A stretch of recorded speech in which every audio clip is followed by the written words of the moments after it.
Bismillahirrahmanirrahim. Assalamualaikum warahmatullahi wabarakatuh. Alhamdulillah wassalatu wassalamu ala Rasulillah wa ala alihi wa sahbihi wa mawalah wa la hawla wa la quwwata illa billahi wa ba'd. Alhamdulillah di pagi ini kembali kita untuk bertolabul ilmi dan kita masuk pada hadis dari kitab Bulughul Maram dari sahabat Ali radhiyallahu anhu. Baik, kita baca hadisnya baru kita jelaskan. An Aliyin radhiyallahu anhu qala minas sunnati an yakhruja ilal idi masyian rawahu Tirmidzi wa hassanahu. Dari Ali radhiyallahu an, Nabi sallallahu alaihi wasallam bersabda,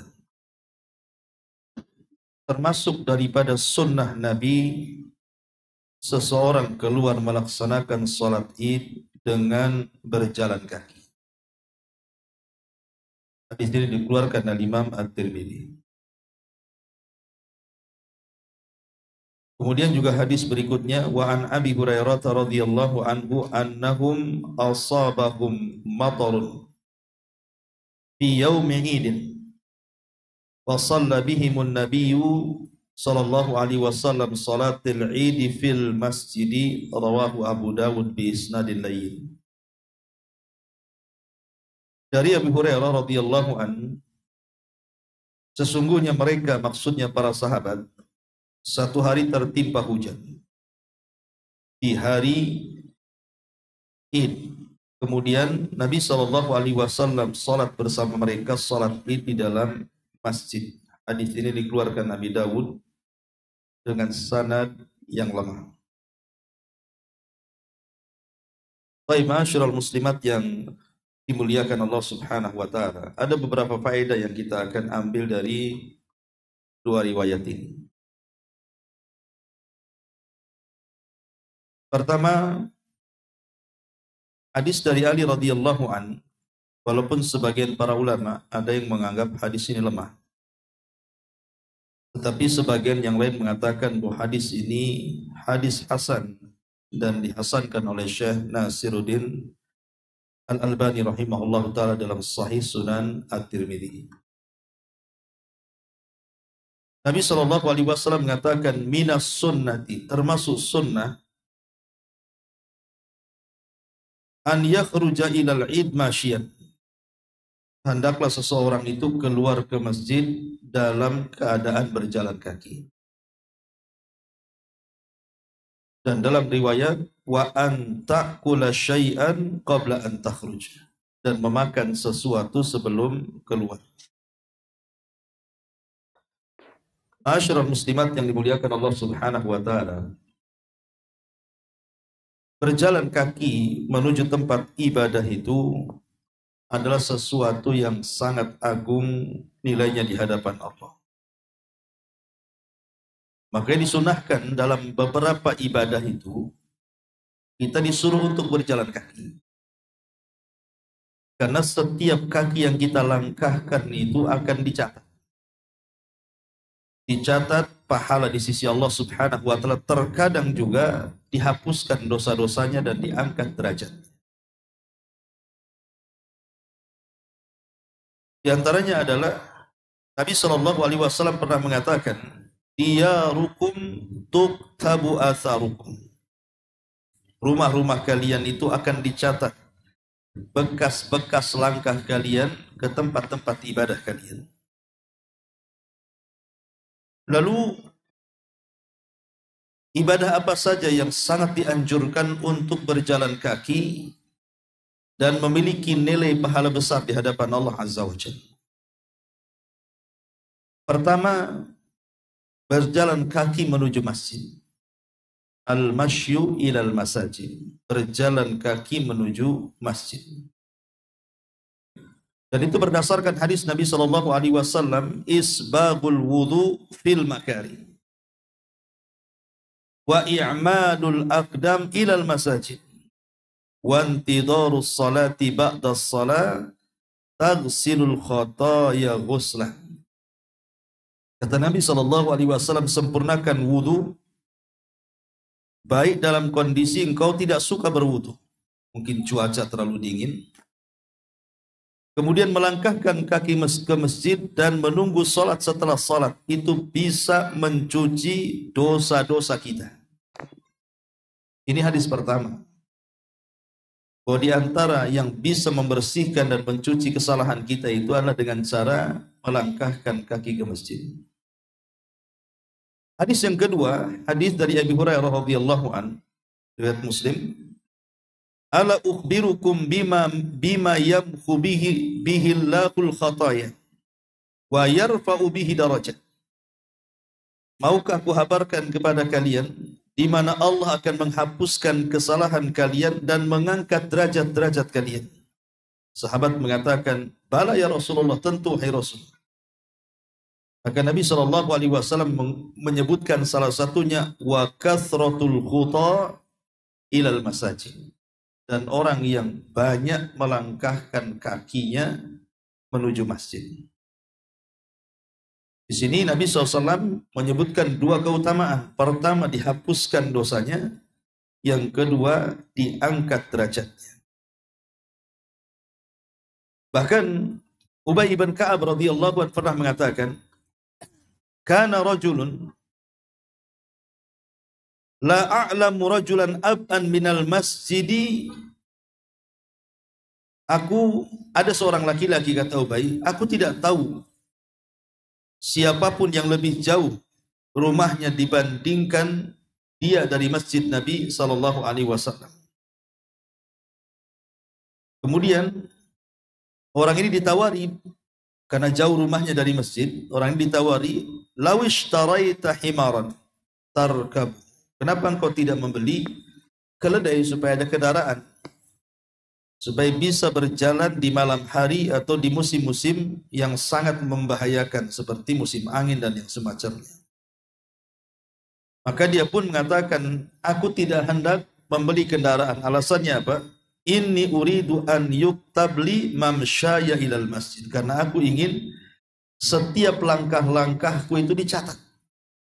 Setiap langkah-langkah ke masjidku itu dicatat. Begitu juga saat aku kembali kepada keluargaku pun dicatat oleh Allah Subhanahu wa Ta'ala.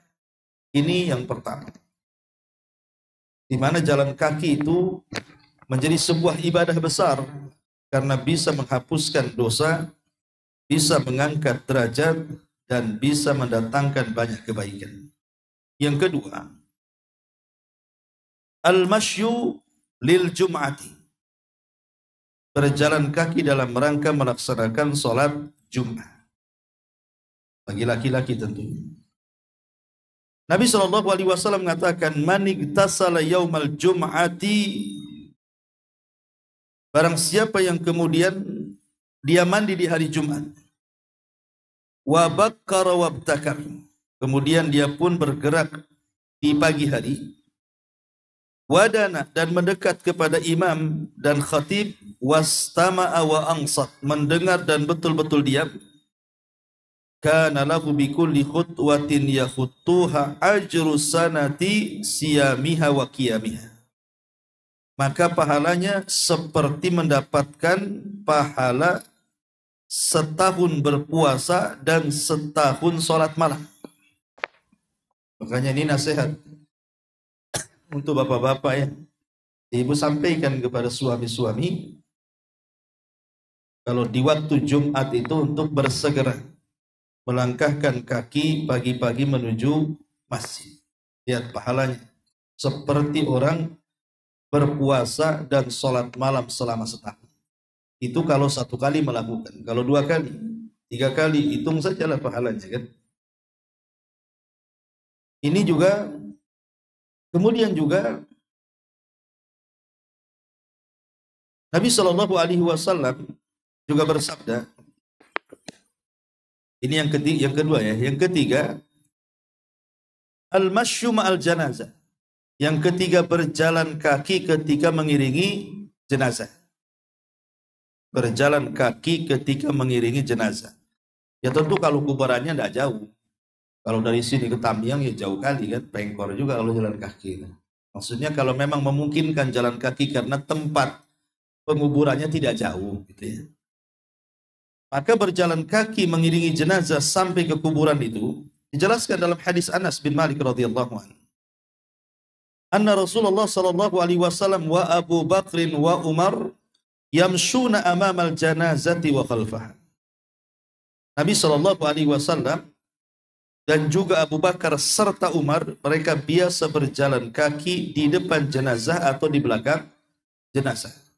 Menunjukkan bahwa Nabi mencontohkan mengiringi jenazah itu sebaiknya berjalan kaki. Tapi kalau seandainya tidak ada halangan, artinya tidak ada yang membahayakan dia.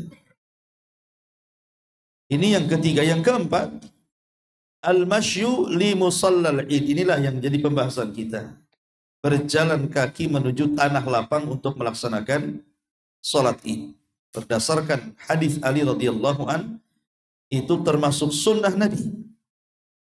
Bahkan Abdullah ibn Umar radhiyallahu anhu mensifatkan bahwa Nabi Shallallahu alaihi wasallam setiap keluar dari rumahnya menuju tanah lapang dan juga kembali kepada keluarganya itu dengan cara berjalan kaki. Sebagaimana hadis Ali di sini, ya, bahwa berjalan kaki itu termasuk sunnah Nabi Shallallahu alaihi wasallam. Berarti di sini ada 4 tempat di mana berjalan kaki itu memiliki pahala besar. Pertama, menuju masjid. Ya, menuju masjid itu macam-macam, mau sholat, mau ngaji, mau apa kan gitu. Kemudian yang kedua, melaksanakan sholat Jumat. Kemudian yang ketiga, mengiringi jenazah. Dan yang keempat, berjalan ke tanah lapang untuk melaksanakan sholat ini. Ma'asyiral muslimat yang dimuliakan Allah subhanahu wa ta'ala. Adapun melangkahkan kaki ke masjid ataupun ke tanah lapang dalam rangka untuk melaksanakan salat, maka di antara pahala yang akan didapat, pertama, dia akan mendapatkan pahala sedekah. Nabi sallallahu alaihi wasallam mengatakan, bi kulli khutwatin namshiha ila salati sadaqah. Setiap langkah kaki yang kita langkahkan untuk melaksanakan salat itu dinilai 1 sedekah. Bayangkan kalau kita salat id di mana gitu kan? Oh, di masjid mana? Kemudian kita melangkahkan kaki, maka 1 langkah sedekah, 2 langkah 2 sedekah, dan begitu seterusnya. Makin banyak langkah berarti makin banyak sedekah. Yang kedua, kebaikannya akan dicatat. Kebaikannya akan dicatat, sebagaimana juga kesalahannya akan dihapus. Nabi SAW mengatakan, lam yakhuttu khutwatan, tidaklah seseorang itu melangkahkan langkah-langkah ke tempat ibadah, illa kutibat lahu hasanah, kecuali 1 kebaikan akan dicatatnya, wa muhiyat anhu sayyi'ah, dan keburukan akan dihapuskan. Ini yang kedua. Kemudian yang ketiga, ataupun kaunuhu darajatun marfu'ah, dia akan mendapatkan derajat yang terus diangkat. Sebagaimana hadis yang tadi saya jelaskan, ala adullukum ala ma yamhullahu bihil khataya wa yarfa'u bihi darajat. Maukah aku habarkan hal-hal yang bisa menghapus kesalahan dan mengangkat derajat? Salah satunya adalah kathratul khutah, melangkahkan kaki ke tempat ibadah, masjid dan yang semacamnya. Kemudian yang keempat, menghapuskan kesalahan. Jadi pertama mendapatkan pahala sedekah, yang kedua mendapatkan catatan kebaikan, yang ketiga mengangkat derajat, yang keempat menghapus kesalahan. Kemudian yang kelima, menjadi tamu Allah di sorga. Menjadi tamu Allah subhanahu wa ta'ala di sorga. Nabi mengatakan, man ghada ilal masjid aw raha a'addallahu lahu nuzulan ay diyafatan fil jannati kullama ghada aw raha. Barang siapa yang berpagi-pagi melangkahkan ke masjid untuk melaksanakan ibadah, maka Allah siapkan bagi dia tempat penjamuan yang indah di surga. Kita akan menjadi tamu yang akan dijamu oleh Allah Subhanahu wa taala. Dan yang terakhir, wasilah mendapatkan surga firdaus yang tinggi. Karena Allah mengatakan, walladzina hum ala salatihim yuhafidun, orang-orang yang mereka menjaga salat-salat mereka, maka di ujung ayat surah Al-Mu'minun ayat 11 itu, alladzina yarithunal firdausa hum fiha khalidun. Mereka lah orang-orang yang akan mewarisi surga firdaus dan mereka yang akan kekal di dalamnya. Di orang-orang yang melangkahkan kaki untuk melaksanakan salat, maka mereka akan mewariskan surga firdaus. Ini pembahasan kedua. Pembahasan ketiga tentang adab. Ketika kita ini berjalan ke masjid, berjalan ke tanah lapang untuk melaksanakan salat Id dan begitu seterusnya, itu ada adab-adab dalam berjalan itu. Apa saja adab-adab dalam berjalan? Pertama, doa inda dhihabi ilal masjid. Berdoalah menuju ketika langkah-langkah kaki ini menuju ke masjid, maka berdoa. Berdoa ya, diantaranya doa keluar rumah. Bismillahi tawakkaltu ala Allah la hawla wa la quwata illa billah. Kemudian melangkahkan kaki menuju tanah lapang. Kalau salat itu tentu kita disunahkan bertakbir dari rumah sampai ke tanah lapang. Kemudian yang kedua, tidak perlu berjalan tergesa-gesa. Lari, jalan cepat, tidak perlu. Santai saja. Makanya berangkatnya pagi-pagi biar santai kan. Karena Rasul yang melarang, idza sami'tumul iqamata famshu ila salati wa 'alaikum bis sakinati wal waqar. Kalau kalian mendengar iqamah, maka berjalanlah menuju salat dengan penuh kekhuduan dan ketenangan. Kenapa? Sebab kalau tergesa-gesa nantinya jalannya, Bu, nanti merusak ibadah. Ibu lari-lari kan, karena takut ketinggalan. Nanti rakaat pertama itu nggak dibaca, Bu.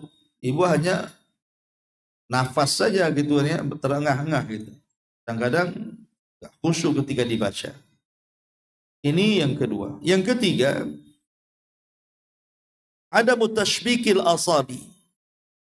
Tidak memasukkan satu jari dengan jari yang lainnya. Kalau di masjid, ibu nggak boleh begini. Ke masjid, nggak boleh begini.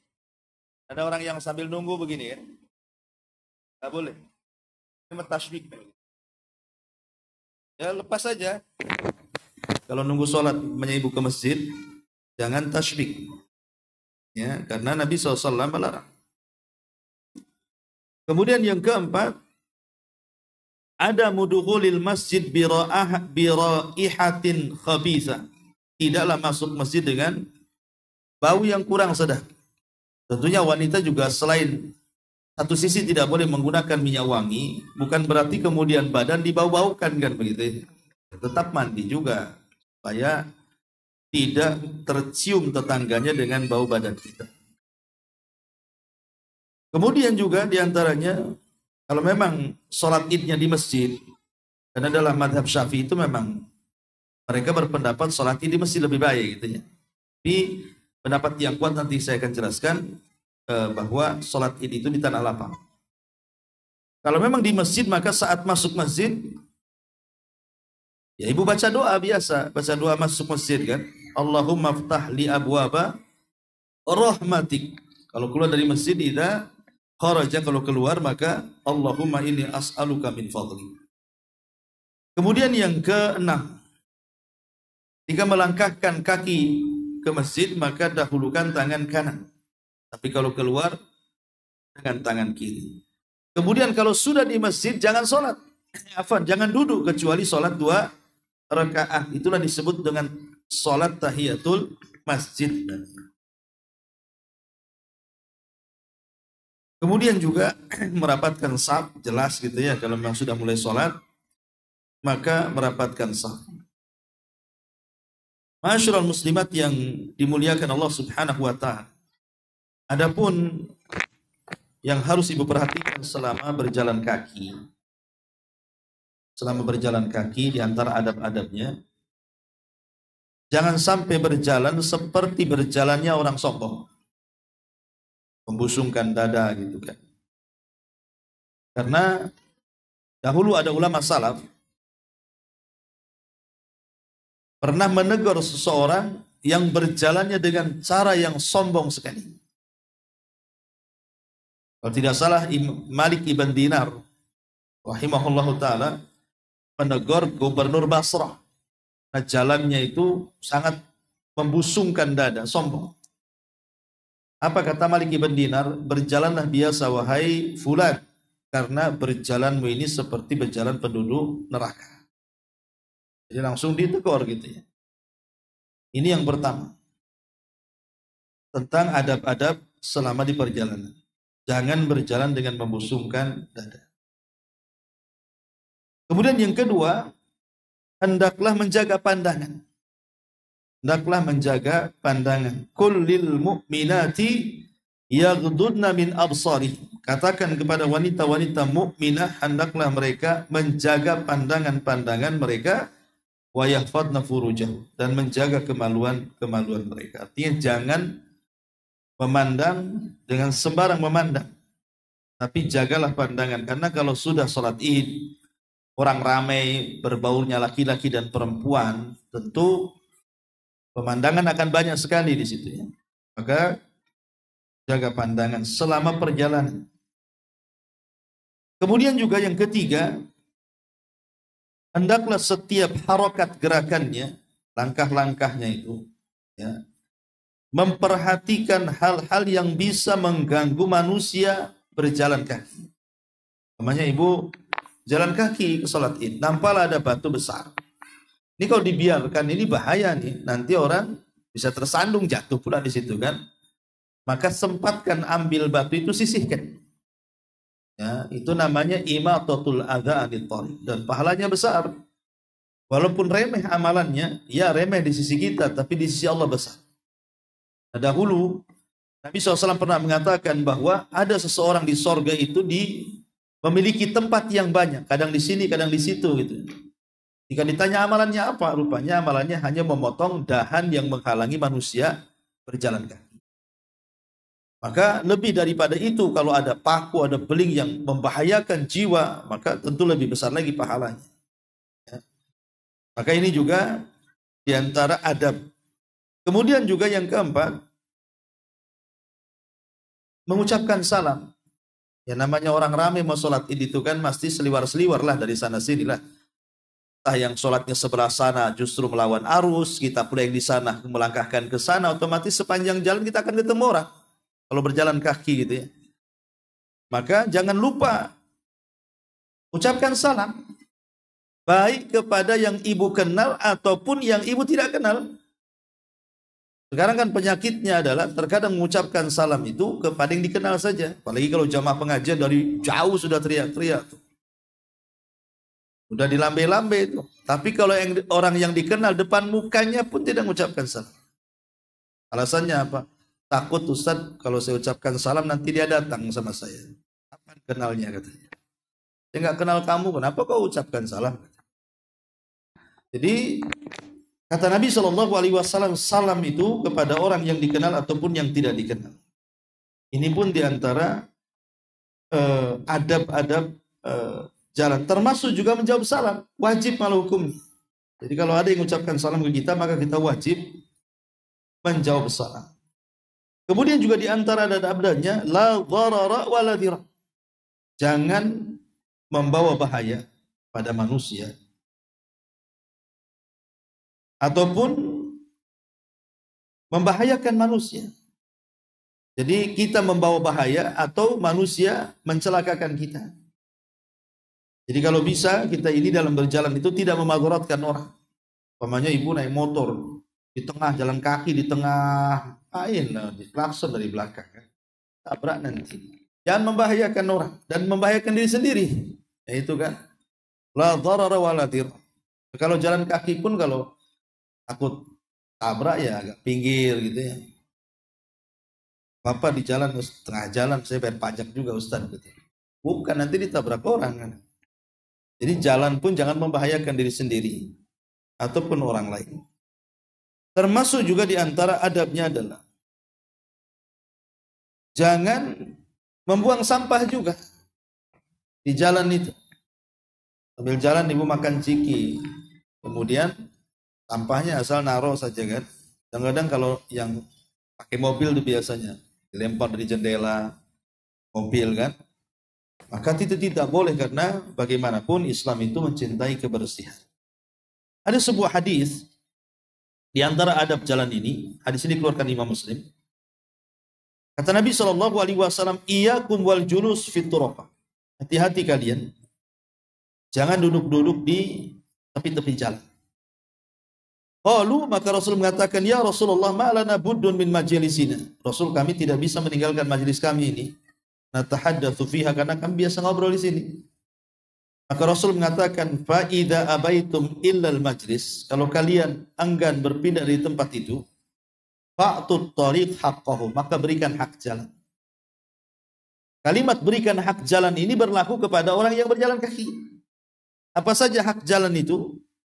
Kata Rasul, ghaddul basar, tundukkan pandangan, wa kaful adza, kemudian jangan sampai mendatangkan bahaya atau mencegah bahaya, waraddus salam, dan juga menjawab salam, kemudian wal amru bil ma'ruf wan nahyu anil munkar.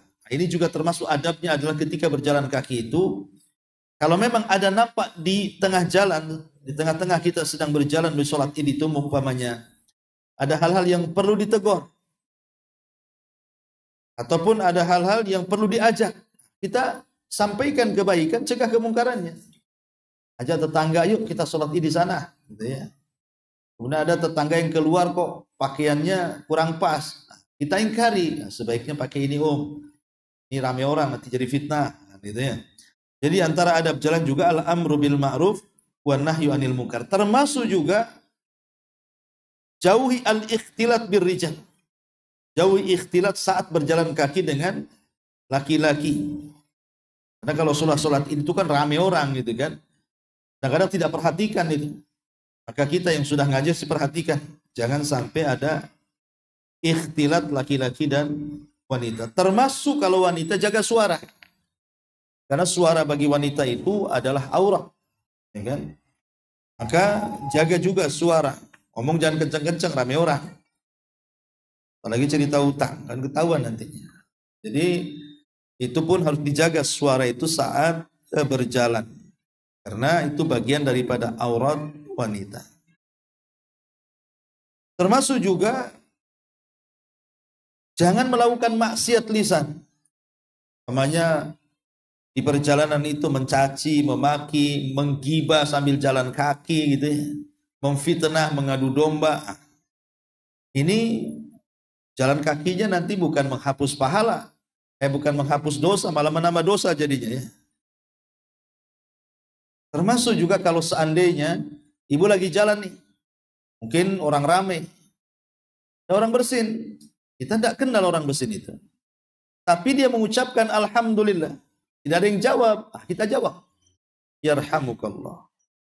Karena itu pernah dilakukan oleh ulama Abi Dawud As-Sijistani, pengarang Sunan Abi Dawud itu, ketika dia sedang di perahu. Rupanya dari kejauhan itu ada orang bersin dan mengucapkan sangat keras gitu ya, bersin. Tapi tidak tahu apakah dia mengucap alhamdulillah atau tidak. Tapi akhirnya kata Abi Dawud kepada yang punya perahu itu, antarkan aku ke orang bersin itu, ku tambah lagi ongkosnya gitu. Akhirnya diantarkan ke orang yang bersin. Setelah berjumpa kata Abi Dawud itu, engkau tadi yang bersin wahai fulan, dia.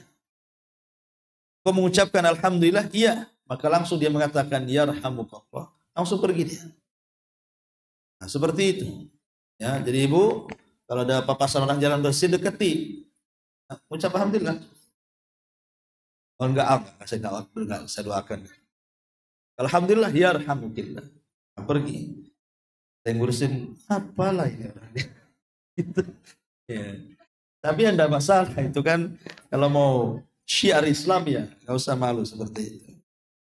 Taib ini juga diantara adab yang diajarkan Nabi Shallallahu Alaihi Wasallam. Artinya dalam berjalan kaki itu juga terdapat pahala besar, ya. Kemudian juga bisa menghapuskan kesalahan, kemudian bisa mendapatkan pahala sedekah, mengangkat derajat dan begitu seterusnya. Ini hadis yang pertama. Kita masuk hadis yang kedua. An Abi Hurairah radhiyallahu anhu, dari Abi Hurairah radhiyallahu anhu, annahum asabahum matar, bahwa mereka para sahabat pernah satu hari tertimpa hujan saat melaksanakan salat Id. Fa shalla bihimun Nabi sallallahu alaihi wasallam, maka Nabi sallallahu alaihi wasallam pun kemudian salat Id fil masjid, di dalam masjid. Tentang masalah apakah salat Id itu di tanah lapang ataukah di masjid. Kita tahu bahwa sunnah yang sudah berlalu sejak zaman Nabi Shallallahu Alaihi Wasallam bahwa salat Idaini, Idul Adha dan Idul Fitri itu adalah di tanah lapang. Dan itu kebiasaan Rasul Shallallahu Alaihi Wasallam. Beliau biasanya salat Id di pintu Madinah, jauh daripada Masjid Nabawi. Jadi disitulah Nabi Shallallahu Alaihi Wasallam salat Id. Itu dasarnya. Jadi dasarnya adalah salat Id itu di tanah lapang. Kalau memang salat di masjid itu lebih utama, apalagi Masjid Nabawi itu kan kalau orang yang salat di situ pahalanya 1000 kali salat di tempat-tempat yang lainnya kan. Tapi kenapa Nabi SAW tidak mengambil pahala itu? Justru malah salat di tanah lapang. Padahal keutamaan Masjid Nabawi itu sudah jelas gitu ya. Menunjukkan bahwa asal daripada salat Id itu di tanah lapang gitu maksud. Tetapi dalam hal ini memang madhab Syafi'i menyelisihi. Apa kata mereka?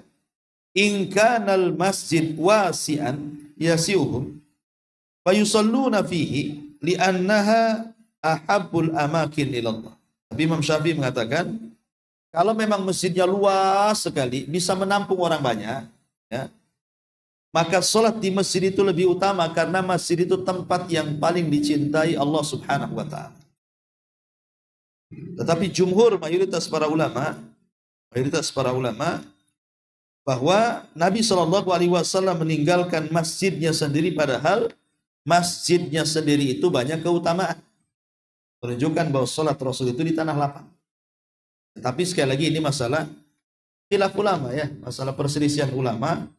Tetapi pendapat mayoritas para ulama tetap sholat Id itu yang paling afdal adalah di tanah lapang. Kecuali kalau ada hujan. Seperti hadis ini kan ada hujan kan, walaupun hadis ini lemah. Tapi kan istimbat hukumnya, kecuali kalau posisi hujan maka dibolehkan di masjid. Sekarang bagaimana kalau seandainya sholatnya itu di rumah?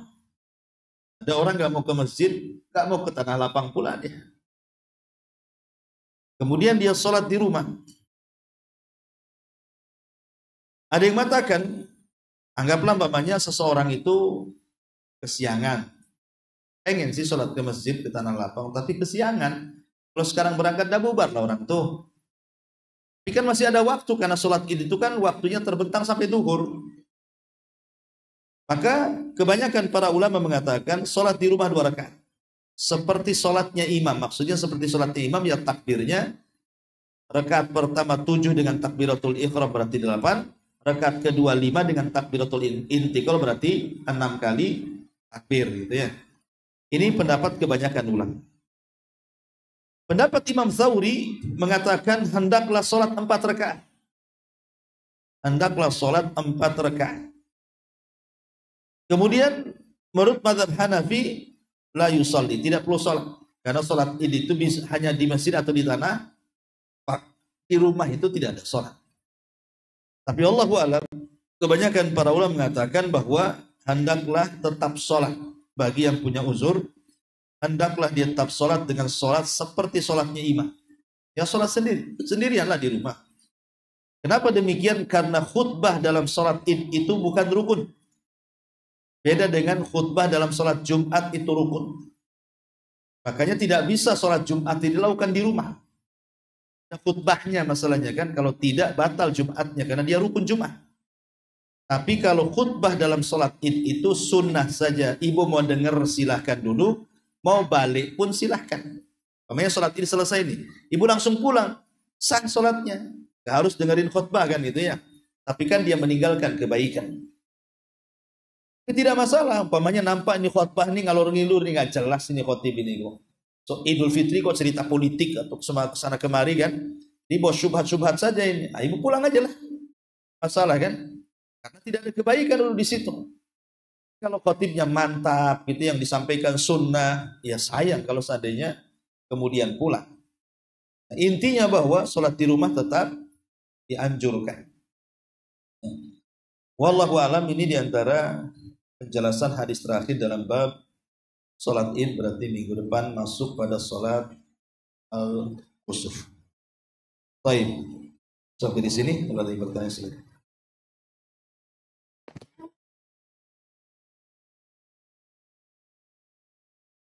Ya. Kalau nggak ada, kita ini ada hadiah ya.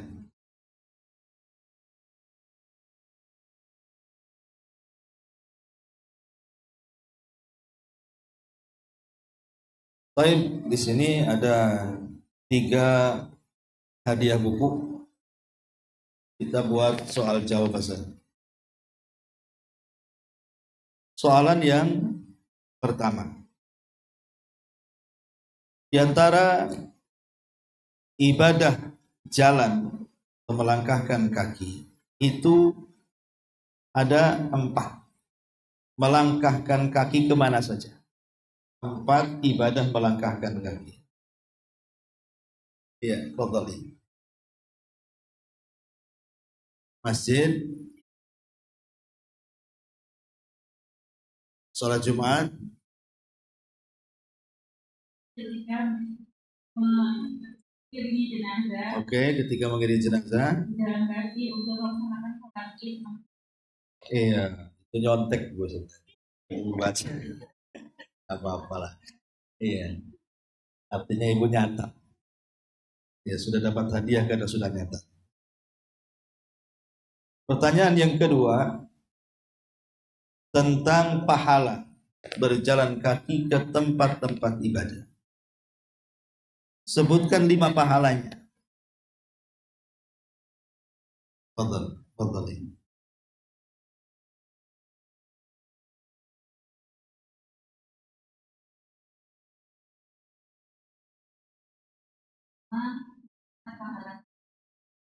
Satu, yang kedua.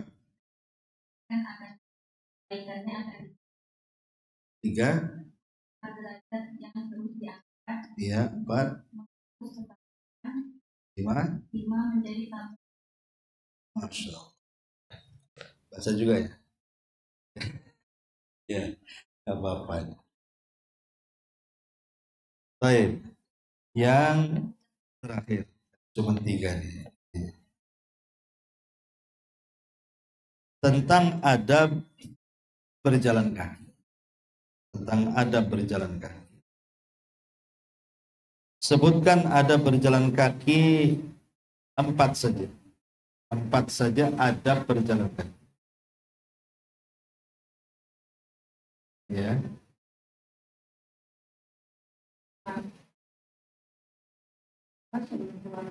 Satu, 2,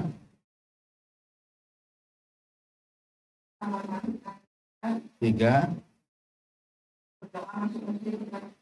Oh ya, santai.